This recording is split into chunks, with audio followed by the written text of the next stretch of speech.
Hey, what's up? Lightboltjoe here. Today we are going to discuss the 2022 Netflix original film, The Noel Diary. This stars Justin Hartley, Barrett Doss, which other people are in this. I love Justin Hartley. He played Patrick Osborne, I think that was the last name, in ABC's Revenge for quite some time. Bro, Revenge was wild. I remember when it first aired. We talked about Revenge recently, too, for some reason. Why did we talk about Revenge? We gotta watch Revenge in its entirety and just talk about it. It's just so insane. The twists, the turns, the scandals, the drama, all on Long Island. Everything that's referenced, I'm familiar with. It's so wonderful. So, I've known him not known him personally, I don't know him. I've known his work. I've seen him grow over the last, decade and a half, right? Because Revenge was on, 2007, long time ago. So to see him 15 years later, technically, doing more stuff, it's just really cool. And he was the stripper character in Bad Moms Christmas, which is just absolutely hysterical. And he winds up getting with Catherine Hahn at the end. So to watch him now in two Christmas films, pretty awesome. I hope he does more. He's a great Christmas face on the screen, right? The snow and the beard, and it just works perfectly for him. So, what's the point of this film, right? I'll tell you what the point is. This is based on a book, and the screenplay was adapted, created into how long is this? Hour 40 minute. Perfect. Hour 40 minutes. That's it. That's literally the exact time that Dash and Lily should have been. We just talked about Dash and Lily. Great TV show. Great story, but it shouldn't have been a TV show. It should have just been an hour 40 long minute film, and it would have been great. This is an hour 40 long minute film, and it was great. The premise of this, who's Noelle, and why is she writing in this diary, right? The main character, Jake, right? Jake Turner. He is this best-selling author. He has not been home since he was 17. Once he turned 17, he went off to Paris, and then when he came back to America, he started to writing. He's now a best-selling author. And an attorney contacts him. His mother passed away. His hoarder mother passed away. Very interesting. Didn't know that. I love watching the show Hoarders. It's very interesting.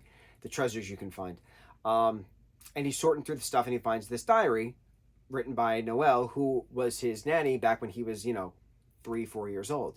And so she's writing, and this girl, Rachel, comes to the house asking if he might know anything about her mother, who used to be a nanny for the Turners, and it happened to be his nanny was her mom, and she was very young. She was like 17 at the time. Her parents kicked her out.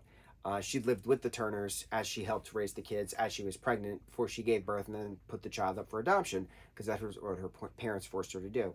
So the quest now is the adopted child Rachel is trying to now find her mom, and it's the breadcrumbs. It's the neighbor next door giving this clue to have him talk to his long lost father, and why hadn't they talked for all these years and things, right? And that his brother passed away when they were very little because of this accident with the tree that was out front. This was dark, very dark. We saw a lot of death in this, dying scenes, the child falling out of the tree, and it's hard to watch. It was I did not expect it. I did not expect this to be as dark and depressing as it was, but it's a wonderful story if it had nothing to do with Christmas. That's the other thing. A lot of this was just plot points that could have been at any time of the year, but it just conveniently happened at Christmas time. And the nanny's name, Rachel's mother's name, was Christmas related, and that's how she was remembered by the next door neighbor. It was like, oh, it was a Christina or Angelica or something Christmas related, and it turns out it was Noel. So that was the Christmas, tie-in, and it does take place during Christmas and at Christmas.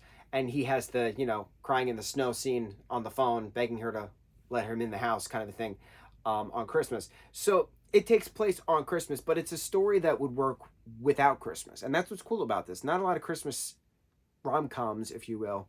I snickered at some points. This is way more drama than it is comedy, but not a lot of Christmas films. When you have this girl meets boy kind of a thing, right? We're getting more of the girl meets girl and the boy meets boy finally, but not a lot of these romance films, these romance drama films, the ramas. I like it. Romance drama, the ramas. Not a lot of the ramas have dark stuff to it. It's just, oh, we're in a baking competition, and oh, I'm filming this movie. Things, right? This was dark. Did not expect it. It was a nice little spin in and bringing the Christmas cheer around everyone on this road trip to find her mom and then finding the mom. It was very cool. Very well done. I really enjoyed the twists and the turns and the what's going to happen, will they, won't they. I enjoyed it. I like the dog Ava as well. So this was very well done. I will definitely watch this again. Yeah, man, he's a great actor. Love that guy. Anyway, on to the next review. Wish you mahalo.